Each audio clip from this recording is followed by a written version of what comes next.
Yo, kumusta po kayo mga kahaldot? Welcome po sa aking channel. Ayan, sa araw na ito, ang pakikita ko sa inyo ang ating mga daily activities. At syempre, ito yung mga naipakita ko sa inyo, itemized na.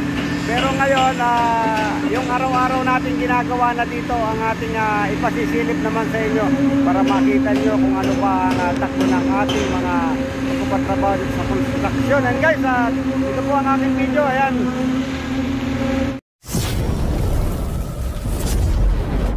At ito mga kahaldot naman, sa gawing ito ang ating boundary footing. Ayan, ito ang boundary footing natin. Nabubuhusan ngayon mula rito hanggang doon sa dulo. Ayan, ito ang ating boundary footing mula rito hanggang doon sa dulo na yun. Bali 142 meters to. Kaya lang only footing lang, pundasyon lang ng ating retaining wall ang ating bubuhusan. Ayan, yan po ang ating sunod na bubuhusan pagkatapos nitong ating wall. Ayan ang wall at ito naman ang ating footing. Yan guys, at tuloy po tayo sa ating panunood sa update at sa mga gawain ng ating mason at karpentero dito kasama na ang steel fixer. Ayan guys, ayan guys ang ating wall ready for backfill na yan. Meron na rin yang dito ang ating grupo. Ayan.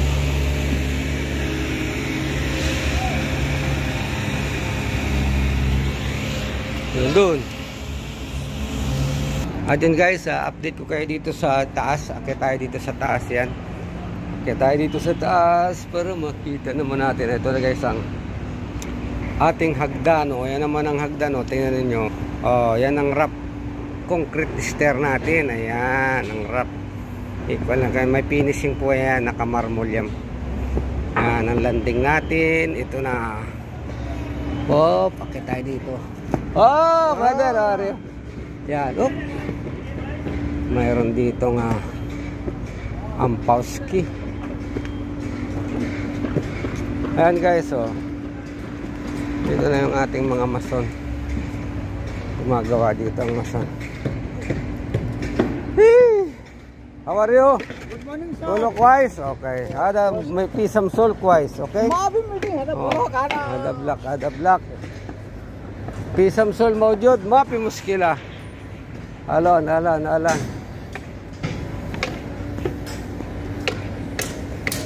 So, pada kater, kachara, banin down, hadid, muskila. Friend up Mustafa.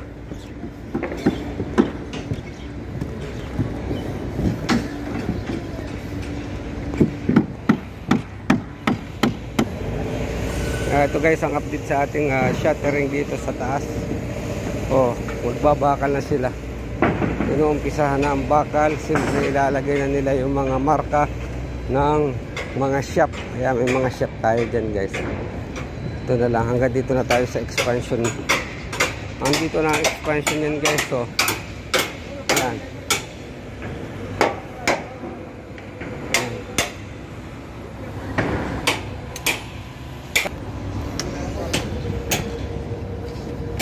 Ila electrician.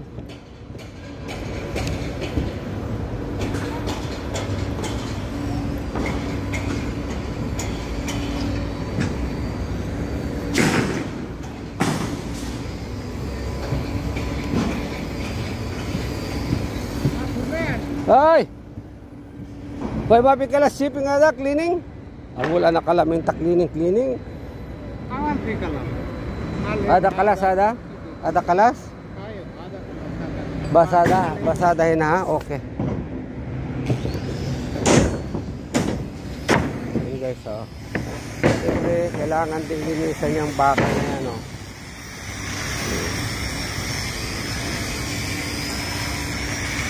Lahat yan, kailangan tanggalin yung mga konkretong nakadikit.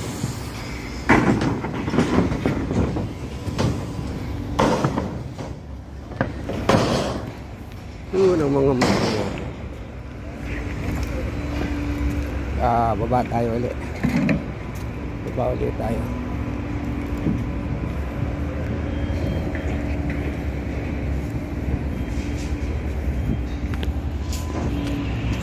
Ayan mga kadot, ikot-ikot lang tayo. Minomonitor natin ang mga trabaho ng ating tao para sigurado tumatama sa ating ipinagagawa. And guys, at baba naman tayo dito.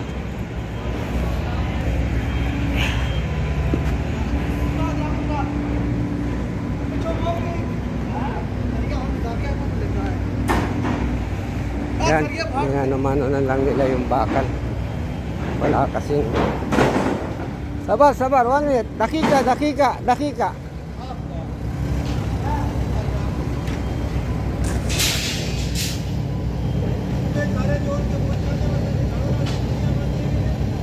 Siya da.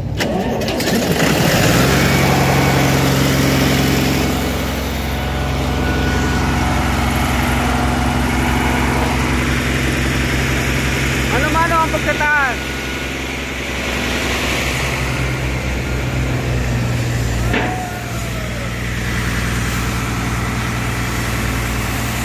Nagpabomba tayo dun sa taas para malinis.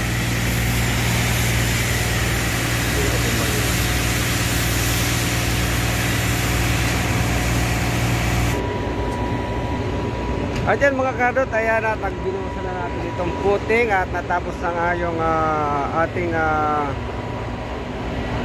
boundary wall. Kaya dito naman tayo sa puting. Ayan guys, at medyo mahaba-haba nga itong bubuhusan na ito hanggang doon sa dulo na yon. Ayan po, at napakaganda ng ating pagkakabats ngayon. Islam pa 17 at okay naman as per our required. Ayan guys, so tingnan nyo ngayon, ipipinis itong kalahati, pero yung sa loob ng bakal na yan, dahil may wall, hindi naman ipipinis, wrap finish po yan. Pero itong naka-offset na ito labas, pinaka-lapping nya ay ipipinis po yan, hindi naman wrap, kasi pipinturahan natin ng bituminous paint yan, katulad ng ginagawa natin.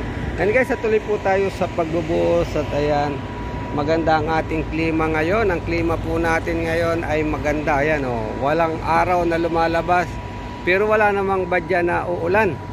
At ang oras nga natin mga kahardot ay ayan, alas 10 po sa ating orasan. Ayan, at tuloy po tayo sa panonood ng aking video dito sa ating concreting at sa mga ibang trabaho dito sa construction mga kahardot. At ito, ayan, nakapagpatong na naman sila ng blocks. At ayan ang ating mga helper na naghahalo. Ayan. At pasili po sa inyo ang nagpipintura. Naka-full gear ang nagpipintura ng ating kulom. Ayan po, pirated po yan. Anti-fire. Ayan, kontra sa apoy. Pero ang itatagal ng bakal niyan as per the specification kung magkakaroon ng sunog ay 2 hours po. At ang thickness nga yan ay 350 micron po yan. Ang ano dyan, ang required. Ayan po. At ito, dumating ang ating konkrito mga kahardot. Ayan, tuloy po tayo. At sasalang na naman ito dyan.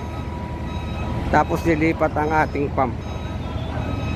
Ayan ang ating konkrito, parating na.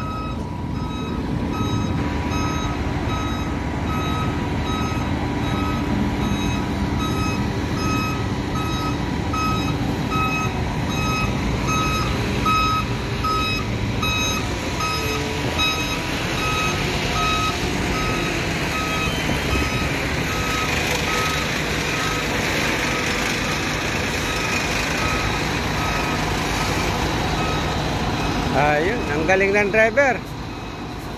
Sakto.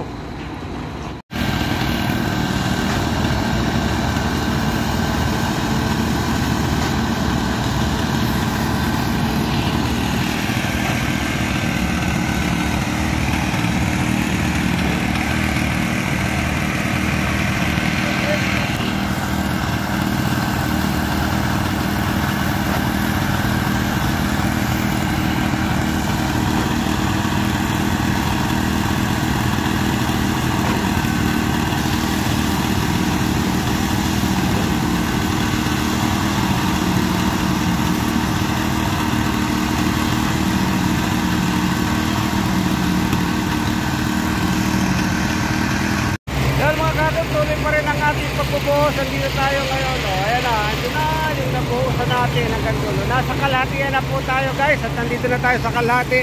At yan pa ang ating bubuhusan. Ayan, hanggang dun.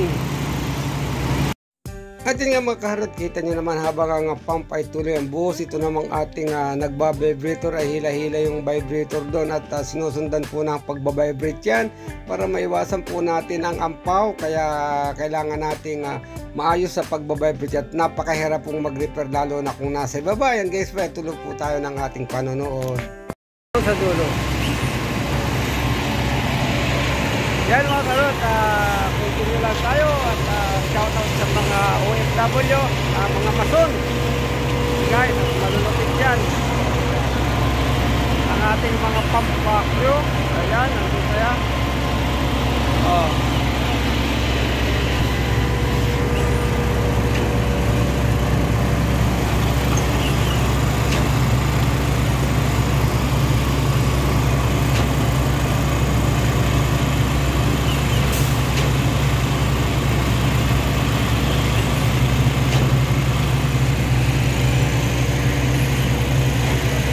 Yan guys, at may natitira pa tayong 30 meters na bubuhusan. 30 meters, mga 15 cubic pa. Ayan, tuloy lang po.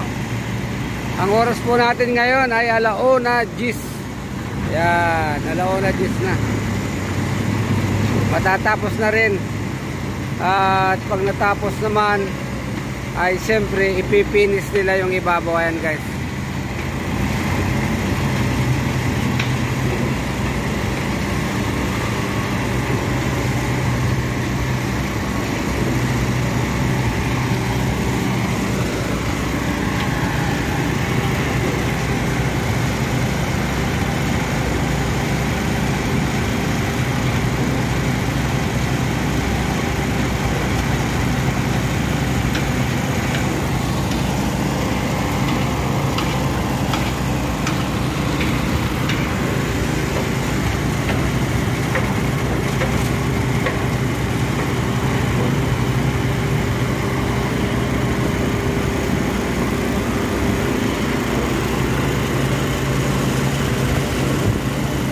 More moments later.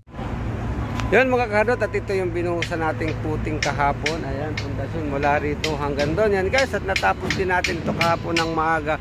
At tingnan nyo guys ang poso yan. Itong area na ito nakarap yan dahil siyempre mayroon tayong retaining wall dito. May wall yan. Pero itong nasa nilalakaran kong ito, nakapinis po yan mga kahardot. Ayan. At siyempre bago natin isarado yan, kailangan nating ilinis yung mga bakal. Ililinis po yan bago isarado yan, kasi para mas okay. At ito nga, minarkahan na rin ng ating surveyor ang kakabitan ng shuttering, pero hindi pa ngayon yan at may inuuna pang side. Yan guys ang ating nabuhusang boundary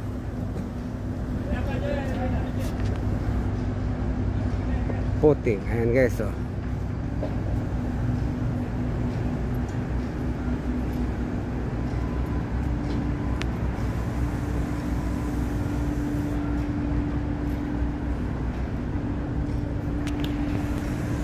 At yun mga God, maraming salamat po sa inyong panonood ng aking video. Hanggang dito na lamang, at kung mayroon kayong comment o katanungan, comment down below.